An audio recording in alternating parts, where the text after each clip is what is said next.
สบายดีพี่น้องมาสุขุสุคนมาฮอดเพื่อนเด้อพี่น้องเด้อครัวปลาพี่น้องปลาที่คนไปซอยนกเนาะพี่น้องเนาะอ้ายเล่าก็เลยให้ปลาคนละ3 โตนกก็ได้3 โตอ้นก็ได้3 โตพี่น้องนั่นก็บ่ได้พักผ่อนพี่น้องเอ้ยอ้นก็ครัวปลาแล้วเรียบร้อยแล้วอันนี้สิต้มพี่น้องอันนี้สิลาบเนาะตัวนี้ง่ายโต๊ะพี่น้องเลยโต๊ะไม่ไปอยู่หน้าบ้านโต๊ะอันนี้มาอยู่หลังบ้านเนาะพี่น้องมันหนังมันกันหลายคนเปลี่ยนโต๊ะง่ายโต๊ะ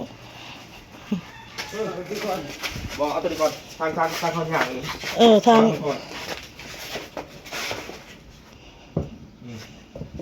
ได้ก่อนให้ระวังเอาปั๊บมันก็ได้เอาแบบนี้เนาะเราปัดเสียบเราเอาหยามกันสักง่ายเนี่ยตีไปมันนี่แหละเอาไปไว้ข้างพุ่นแล้วก็มาข้างพี่ข้างนี้แล้วก็เลยจะจบเสร็จอินเขาจะได้นั่งทางตีนมันก็พี่จะขี้ดินเอาไม่พอยปัด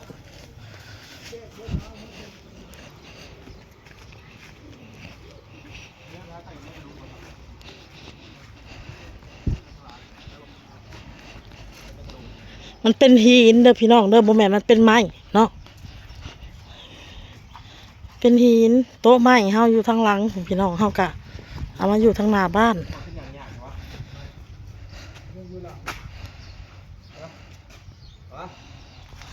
นักอะไรได้พี่น้องบ่แม่นว่าบ่นักได้นักคิดจะว่าผู้ชายเขาหามกันนี่พุ่นต่างอันหนึ่งนี่แหละได้น้องได้หนุ่งมานะพี่น้องเอ้ยซอยง่ายมาแต่โดนแล้วมันบ่มีคนมาแต่เบาอ้ายมาสุดก่อนแล้วก็บ่มีผู้ใดยากอันเฮ็ดซอยก็เลยบ่ได้เฮ็ดเอาไปข้างผู้รถเฮ้ยมันจึงบ่ยากเอาไปข้างมึงพุ่นรถบัดมาอีกสุดนี่นะจึงเอามาข้างนี่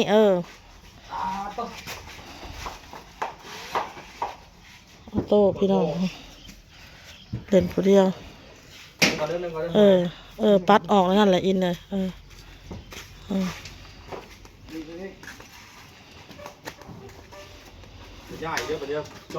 เพราะว่าตั้งตัวนั้นมันตัวนี้โต๊ะนี่มันนั่งได้8 คน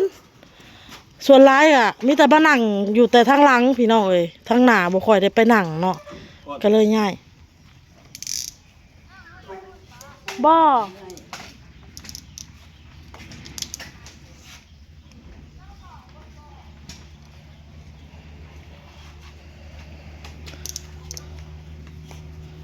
เศร้าเมื่อยก่อนก็ได้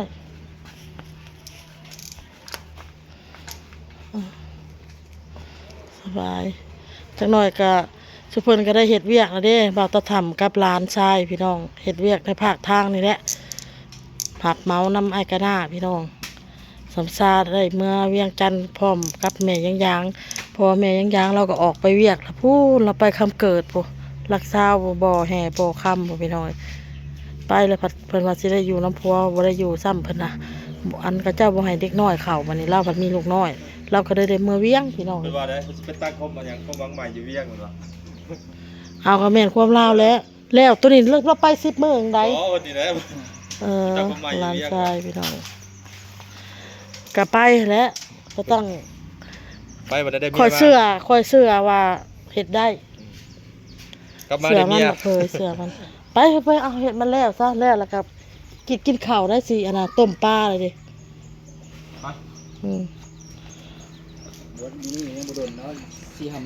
แล้วว่า5-6 เดือนผู้จึงแล้วผู้ดีเนาะเผยตั้งใจเก็บเงินลิ้นบุญเลยนะบุญเก่าเลยนะแม่นเลยดีไปเรื่อยเรื่อยๆเมื่อนี่เดี๋ยวเบียร์เด้อเบียร์กินนะเที่ยวเหรอกับว่าเอาหยอกนอกแล้วน่าไปใช้กับพี่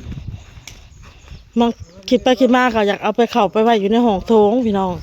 เอามาไว้ส่วนเมืองพี่เนาะพี่น้องเนาะโต๊ะนี่ไปกินมาก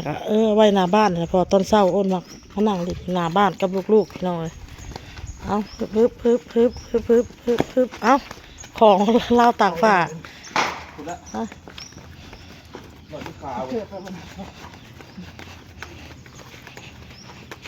บอกเสียงคนเล่นเด็กผู้สะอาด ก็นี่ได้ผู้ชายมันย่อซอยน้องเลยได้น้องได้หนูนี่แหละ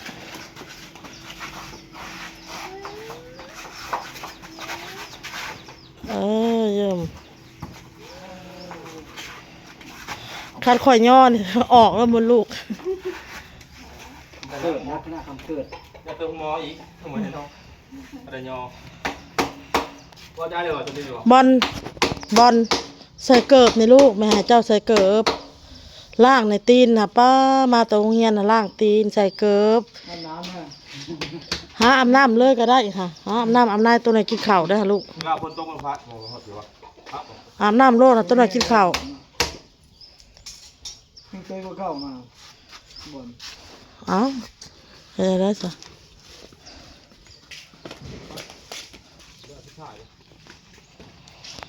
สุดท้ายแล้วก็เอาลงแล้วป้าขมอพ่นแล้วเอาปลาลงเดี๋ยวมันลอกเอาหนังมันออกแล้วก็สิผักเห็ดลาบพริกป่นก็มีแล้วข้าวคั่วก็มีแล้วข้าวคั่วเมี่ยนนะพี่น้องสบาย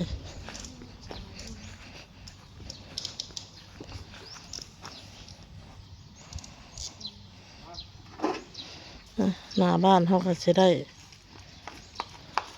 กว้างๆคือว่าแปลนหูแปลนตาแบบนี้ ไอ้ตัว ใช่ แบบสุดท้ายสุด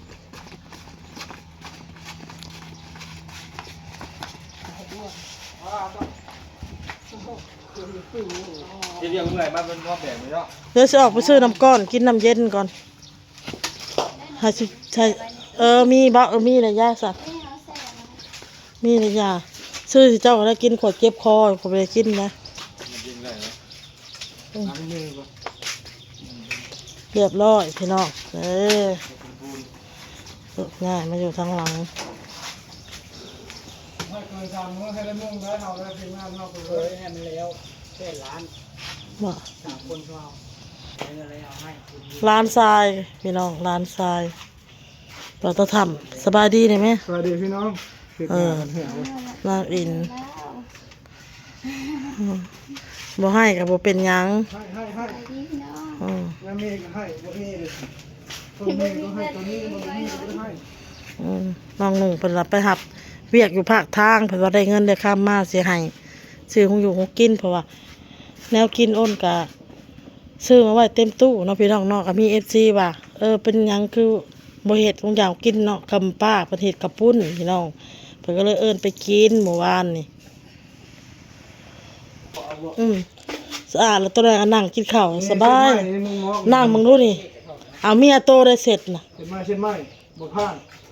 แล้วมันแห้งแบบนั้น เอาไม้รถ มันจะมีอัน4โต๊ะมันไม่ได้เป็นลงบอก น่ะมันหมอกซื่อๆเลยทับนะ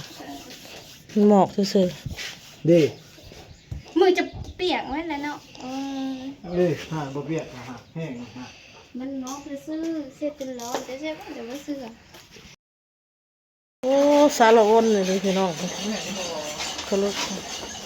ถ้าจะทำพ้นผ้าให้นางอินผักปลาไปซื้อผ้าหอมก่อนพี่น้องเลยซื้อผ้าหอมมาเห็ดกินนี่แหละลาบปลาเอ้าลาคลิปให้ในประเทศ น้องลาไปก่อนไม่ต้องเลย บ